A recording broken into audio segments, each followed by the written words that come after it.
अस्सलामुअलैकुम सज्जनों ते बेलियो।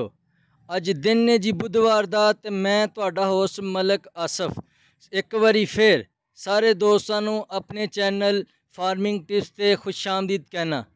अज असी लाहौर दे बड़े ही मशहूर ते सस्ते व्यापारी जिंदा दिल व्यापारी जफर इकबाल साहब दे गोट फार्म ते मौजूद हाँ।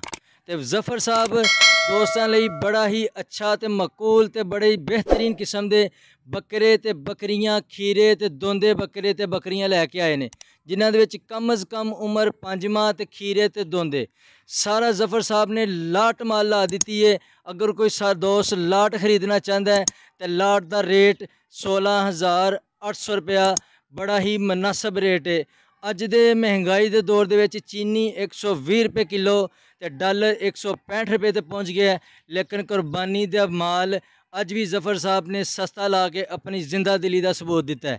तो जेडे दोस्त माल दे विच इंटरस्टिड ने, मौके का फायदा उठाना चाहते हैं, और जफर साहब के नाल राबता करके अपना माल खरीद सकते हैं। अगर किसी दोस्त ने अपना माल सेल करवाना होए, उहदी वीडियो बनानी होए, साडा नंबर स्क्रीन ते चल रहा है, साडे नाल राबता करे। इंशाअल्लाह असीं उहदे माल की वीडियो बना के माल सेल करवांगे।